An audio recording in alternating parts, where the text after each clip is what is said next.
آپ لوگوں کو جمع کیجئے، علل اعلان بیعت کا مطالبہ کیجئے، سب لوگ بیعت کریں گے، آپ مطالبہ کیجئے، پھر ہم بھی دیکھیں گے کیا ہوتا ہے۔ خیر امام حسین اٹھے چلنے لگے تو مروان نے اشارے سے کہا انہیں جانے نہ دو، چلے گئے تو کنٹرول نہیں کر پاؤ گے، یہ علی کے کچھار کے شیر ہیں، نبی کے شہزادے ہیں، ان کی رگوں میں فاطمہ کا دودھ اور علی کا خون دوڑ رہا ہے، بے شک سبحان اللہ نبی نے زبان مبارک چسائی ہے انہیں، وہ کوئی اور نہیں تھے تو انہی کے خاندان کے، جی بے شک اوپر چلے جائیے تو نسل ایک ہے، اور ان کی بہادری اور جمع مردی کو جنگوں میں دیکھ چکے تھے۔ تو مروان نے کہا انہیں جانے نہ دو، لیکن ولید بن عقبہ نے کہا تو کیسی بات کرتا ہے، صرف اس بنیاد پر کہ یزید کی بیعت قبول نہیں کر رہے ہیں، کیا ان کے خون سے رنگین کر کے میں اپنی عاقبت برباد کر لوں؟ خیر آقا حسین اٹھ کے چلے گئے، مروان نے کہا تم نے بڑا اچھا موقع کھو دیا۔ پھر سویرے بلایا گیا، عبداللہ ابن زبیر تو اگلے دن ٹال مٹول کرتے رہے اور موقع نکال کر کے مدینے سے مکہ چلے گئے۔ نبی کو پھر بلایا گیا، نبی نے کہا چلیے اب شام ہو گئی ہے، کل دیکھتے ہیں ملاقات کرتے ہیں۔ حضرت امام حسین کو بلایا گیا، نبی کے شہزادے کو، اور ادھر رات کی تاریکی میں حضرت امام حسین نے اپنے اہل خانہ کو یہاں سے رخصت ہونے کا اور مدینہ چھوڑنے کا فیصلہ کر لیا۔ گھر والوں سے کہا کہ تم تیاری کرو، آج رات میں ہمیں مدینہ چھوڑ دینا۔ آپ ذرا تصور کیجئے، مدینے کی ایک لمحے کی زندگی کے لیے ہم اپنی پوری زندگی قربان کرنے کے لیے تیار ہیں۔ بے شک ہر آدمی چاہتا ہے یا رسول اللہ ایک لمحے کے لیے صحیح لیکن اپنے شہر میں رہنے کا موقع عطا فرما دیجئے، بے شک ہے نا۔ اور حاجی جب حج کرنے جاتا ہے یا عمرہ کرنے جاتا ہے اور جب مدینہ سے اس کی جدائی اور رخصتی ہوتی ہے نا تو ایسے بلک بلک کر کے روتا ہے جیسے ایک بچے کو اس کی ماں سے جدا کیا جا رہا ہے۔ جی بے شک اور یہ عشق کی بنیاد پر ہوتا ہے، محبت کی بنیاد پر ہوتا ہے کہ نہیں ہے؟ جس کا عشق جتنا مضبوط ہوگا اس کو جدائی کے وقت اتنی ہی تکلیف ہوگی۔ تو جب ہم 10 دن کے لیے جاتے ہیں، 8 دن کے لیے جاتے ہیں، 7 دن کے لیے جاتے ہیں اور جب جدا ہونے لگتے ہیں تو تکلیف کا احساس اس قدر ہوتا ہے، ایسے بلکتے ہیں جیسے بچے کو اس کے ماں سے جدا کر دیا گیا ہو۔ لیکن جب آقا حسین مدینہ چھوڑ رہے ہوں گے، یہ وہی مدینہ ہے جہاں حسین پیدا ہوئے ہیں، یہ وہی مدینہ ہے جہاں جس گلیوں میں حسین کھیلتے رہے ہیں، یہ وہی مدینہ ہے جس مدینے میں حسین پلے بڑھے ہیں، یہ وہی مدینہ ہے جس مدینے میں حسین مدینے کی گلیوں میں نبی کے گود میں کھیلتے رہے ہیں، یہ وہی مدینہ ہے جس مدینے کی گلیوں میں مصطفیٰ کے کاندھے پر سوار ہو کر کے آقا حسین چلتے رہے ہیں، یہ وہی مدینہ ہے جس مدینے کے مسجد نبوی کے اندر حسین اپنے نانا کے پیٹھ پر حالت سجدہ میں سوار ہو جاتے تھے تو مصطفیٰ سجدے کو بلند کر دیا کرتے تھے۔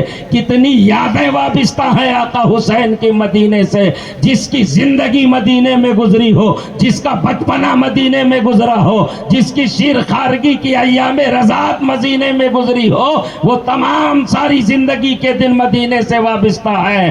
اگر اس کا مدینہ چھوٹ رہا ہوگا تو اسے کتنی تکلیف ہوئی ہوگی۔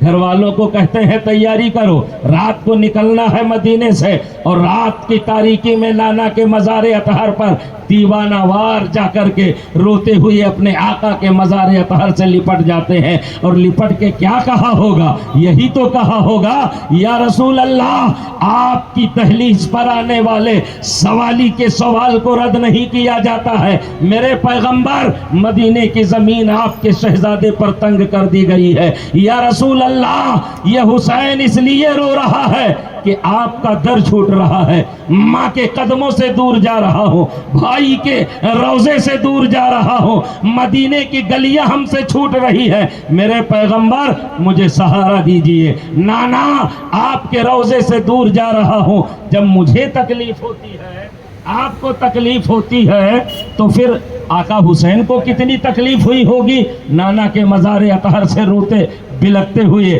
آخری سلام پیش کیا اور پھر اپنی ماں سیدہ طیبہ فاطمۃ الزہرا کے مزار اطہر پہ آئے. اماں جان اپنے بیٹے کا آخری سلام قبول کر لو. میری ماں آپ رسول کائنات کی شہزادی ہو. کل تک جب میں روتا تھا تو جنت سے جوڑے میرے لیے منگا دیا کرتی تھی, جنت سے کھانا منگا دیا کرتی تھی. میری ماں اب آپ کا حسین ہمیشہ کے لیے آپ کے قدموں سے دور جا رہا ہے, اپنے بیٹے کا آخری سلام قبول کر لو. بڑے رقت بھرے انداز میں آقا حسین نے اپنے ماں کی بارگاہ میں آخری سلام پیش کیا. بھیا حسن کے مزار اطہر پہ گئے, وہاں بھی سلام پیش کیا, اور اس کے بعد اپنے پیارے ماموں جو ان کی زندگی کا فدیہ بن گئے تھے. واقعہ آپ کی نظروں میں ہے, پیغمبر بیٹھے ہوئے تھے, ایک پیر پر حضرت ابراہیم نبی کے شہزادے بیٹھے ہیں, دوسری ران پر آقا حسین بیٹھے ہیں. فرشتے نے آ کر کے کہا تھا یا رسول اللہ کیا آپ دونوں کو پیار کرتے ہیں؟ ہاں میں دونوں کو پیار کرتا ہوں. تب کہا تھا اللہ کا حکم یہ ہے, رب کا فیصلہ یہ ہے کہ یہ دونوں آپ کے پاس نہیں رہ سکتے ہیں, ان میں سے ایک کو لینا ہوگا. ایک کو رب چاہتا ہے کہ اسے واپس کر دیا جائے, فیصلہ آپ کے حوالے ہے. آپ جسے چاہیں اسے رکھ لیں, جسے چاہیں واپس کر دیں. تب میرے نبی نے سوچا تھا اور کہا تھا اے فرشتے اگر میں حسین کو واپس کرتا ہوں تو مجھے بھی تکلیف ہوگی, میری بیٹی فاطمہ کو بھی تکلیف ہوگی, علی کو بھی تکلیف ہوگی. مجھے اپنی تکلیف تو گوارا ہے لیکن سیدہ کی تکلیف گوارا نہیں ہے, حسن کی تکلیف گوارا نہیں ہے, علی کی تکلیف گوارا نہیں ہے. اور اگر اپنے بیٹے کو واپس کرتا ہوں تو مجھے اکیلے تکلیف ہوگی. تب نبی نے کہا تھا کہہ دو میرے رب سے میں نے حسین کو رکھ لیا ہے, ابراہیم کو واپس کر دیا ہے. حضرت ابراہیم حسین کی جان کے فدیہ بن گئے تھے. اللہ نے حضرت ابراہیم کو اٹھا لیا تھا. آقا حسین اپنے ماموں جان کے مزار اطہر پر کھڑے ہیں. ماموں جان کل آپ میری جان کا فدیہ بن گئے تھے, آج میں کربلا میں دین بچانے کے لیے اپنی جان کی قربانی دینے کے لیے جا رہا ہوں. میرا آخری سلام قبول کیجئے. تمام سارے جنت البقیع کے مزارات کو آخری سلام پیش کر کے آقا حسین مکہ المکرمہ اپنے پورے گھر کے ساتھ تشریف لے کر کے آ جاتے ہیں, مکے میں پناہ گزی ہو جاتے ہیں. اور ادھر آقا حسین جب مکہ پہنچ گئے نا تو چونکہ خبریں آتی جاتی رہتی تھی, کوفہ کے سارے لوگ یزید کے حمایتی نہیں تھے, چونکہ کوفہ حضرت علی کا دارالامارت تھا. حضرت علی نے دارالامارت کوفے کو بنایا تھا. کوفے میں مولائے کائنات کے ماننے والے بہت سارے لوگ تھے. تو ان لوگوں کو جب پتا چلا کہ آقا حسین نے یزید کی بیعت سے انکار کر دیا, مدینے سے مکہ آ گئے, تو انہوں نے گھر میں اکٹھا ہو کر کے میٹنگ کی, اور میٹنگ کرنے کے بعد یہ فیصلہ لیا کہ ہم بھی یزید کو نہیں چاہتے ہیں, آقا حسین نے بھی انکار کر دیا ہے, اور وہ نبی کے شہزادے ہیں. تو سب نے مل کے میٹنگ کی کہ خط لکھے انہیں بلا لیا جائے اور ہم سب ان کا ساتھ دیں گے, ان کے ہاتھ پر بیعت کریں گے, وہی ہمارے امیر المومنین ہوں گے. بڑے بڑے عہد و پیمان کر کے خط لکھا گیا. ہماری گردنیں بھی آپ کے ساتھ ہیں, دولت و ثروت بھی آپ کے قدموں پر قربان ہے, طاقت و قوت بھی آپ کے لیے قربان ہے. آپ آ جائیے, ہم جمعہ اور عیدین پڑھنے نہیں جاتے ہیں جامع مسجد میں, آپ آ جائیے, ہدایت کا راستہ دکھائیے, اللہ رسول کے حکم کے مطابق ہمیں عمل کرنے کا پیغام دیجیے. ہماری ہدایت کے لیے آپ کی ضرورت ہے, ہم آپ کو اپنا راہبر و رہنما بنانا چاہتے ہیں. بڑے بڑے قسمیں کھا کر کے اہل کوفہ نے خط لکھا. ایک روایت کے مطابق 150 خطوط, اور ایک شیعہ مورخ کے روایت کے مطابق 12,000 سے زیادہ خطوط. ملا باقر مجلسی نے لکھا ہے 12,000 سے زیادہ خطوط حضرت امام کی بارگاہ میں آئے, اور سب کا مضمون یہی ہوتا تھا آقا حسین ہم یزید کے پیچھے نماز نہیں پڑھتے ہیں, ہم اس کی بادشاہی کو قبول نہیں کر رہے ہیں, ہم اس کی بیعت نہیں کر رہے ہیں. ہم نے سنا ہے آپ نے انکار کر دیا ہے, ہم آپ کے ہاتھ پر بیعت کرنے کے لیے آپ تشریف لے آئیے. ادھر خط پہ خط آنے لگے. ادھر اہل مکہ کو جب پتہ چلا نا، دیگر اجلہ صحابہ نے سنا کہ آقا حسین تو کوفہ جانے کی بات کر رہے ہیں، لوگ آ کر کے بتانے لگے، اے آقا حسین، کوفہ والوں کی غداری مشہور ہے، کوفہ والوں کی بے وفائی مشہور ہے، یہی کوفہ ہے جہاں آپ کے بھائی حضرت حسن کو زہر دیا گیا، یہی کوفہ ہے جہاں آپ کے والد حضرت مولائے کائنات کو شہید کیا گیا، یہی کوفہ ہے جہاں آپ کے والد گرامی کو معاذ اللہ کافر تک کہا گیا ہے۔ یہ کوفہ والوں کی غداری مشہور ہے، ان کی زبان پہ بھروسہ نہ کیجئے، ان کے وعدے وعید ماننے کے لائق نہیں ہے۔ ایک طرف تو دیگر اجلہ صحابہ کا یہ اصرار کہ کوفہ نہ جائیے، اور دوسری طرف اللہ کے حکم کا اور رسول اللہ کے اس پیغام کا وہ خیال کہ اگر کوئی قوم کسی اہل حق کو اپنی ہدایت کے لیے طلب کرے اور وہ نہ جائے تو اس سے یہ ثابت ہوتا ہے کہ وہ قوم کو ظالم و جابر کے حوالے کرنا چاہتا ہے۔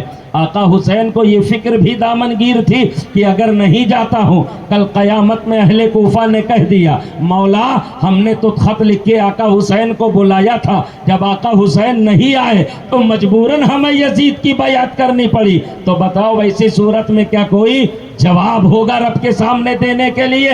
خیر یہ باتیں ہوتی رہی، فیصلہ یہ ہوا، فیصلہ آپ حضرات بیٹھیے، کوئی بات نہیں، ہوتا رہتا وہ سڑک ہے، آپ حضرات بیٹھیے، فیصلہ یہ ہوا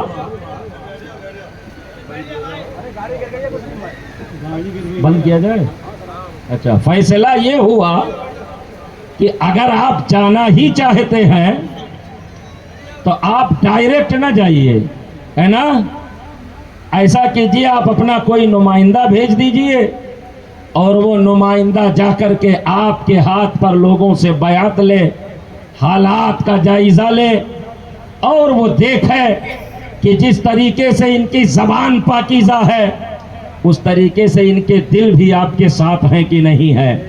وہ حالات کا جائزہ لے گا، اگر اسے اطمینان ہو جائے وہ آپ کو لکھ دے گا، آپ بعد میں چلے جائیے گا۔ تو اس پہ طے ہوا کہ حضرت مسلم بن عقیل جو حضرت امام حسین کے چچا کے بیٹے تھے، چچا زاد بھائی تھے، ان کا تقرر ہوا کہ حضرت مسلم بن عقیل کو بھیجا جائے۔ مسلم بن عقیل پہنچے، اہل کوفہ کو پتہ چلا نا، تو حضرت مسلم بن عقیل کے ہاتھ پر 18,000 کوفیوں نے، کتنے؟ 18,000 کوفیوں نے بیعت کر لی آقا حسین کے نام پر۔ اور جب تعداد 18,000 پہنچ گئی نا، بڑے بڑے عہد و پیمان آ کر کے کرتے تھے، دولت بھی آپ کے قدموں پہ قربان، گردنیں بھی آپ کے اشارے پہ قربان، طاقت و قوت بھی ہم گھر بار آپ کے نام پہ لٹا دیں گے، آپ کے دشمنوں سے لڑیں گے، آپ پر آنچ نہیں آنے دیں گے، یہ طرح طرح کی باتیں۔ تب حضرت مسلم نے یہاں سے خط لکھ دیا، بھیا حالات اچھے ہیں، جتنی جلدی ہو آپ کوفہ تشریف لے آئیے۔ ادھر حضرت مسلم نے خط لکھ دیا اور ادھر یہ تعداد بڑھتے بڑھتے 40,000 کی پہنچ گئی۔ کتنی؟ 40,000 کوفیوں نے حضرت امام کے ہاتھ پر بیعت کی تھی۔ آقا حسین کے نام کی بیعت حضرت امام مسلم کے ہاتھ پر۔ لیکن یہ کوفہ والے ایسے ہی غداری میں مشہور نہیں ہیں، کل کے بیان میں بتاؤں گا ان 40,000 نے وعدے کو کتنا وفا کیا ہے اور بلانے کے بعد نبی کے شہزادے کے ساتھ کیسا سلوک کیا ہے۔ آقا حسین تو ان کی ہدایت کے لیے گئے تھے، رہبری کے لیے گئے تھے، رہنمائی کے لیے گئے تھے، مذہب اسلام کے اصول کو مٹنے سے بچانے کے لیے گئے تھے، ہے نا، انہیں جنت کا راستہ دکھانے کے لیے گئے تھے۔ لیکن ان کے ذہن و دماغ پر دنیا اور دنیا کی لالچ کا ایسا اثر ہوا کہ انہیں دین اور دنیا میں کوئی فرق ہی نظر نہیں آ رہا تھا۔ آقا حسین سے غداری کر کے انہوں نے آخرت کا بہت بڑا خسارہ کر لیا۔ حضرت امام مسلم کوفہ میں موجود ہیں، کہاں؟ کوفہ میں موجود ہیں۔ اس کے بعد کیا ہوا انشاءاللہ بیان آگے کل ہوگا، ہے نا، وقت سے آئیے گا تاکہ کوئی بات چھوٹنے نہ پائے۔ خوب کی سیر چمن، پھول چنی شاد رہے، باغ باں جاتا ہوں میں، گلشن تیرا آباد رہے۔ اور یہ قصہ لطیف ابھی ناتمام ہے، جو کچھ بیاں ہوا وہ آغاز باب تھا. وما علینا الا البلاغ. السلام علیکم. میرے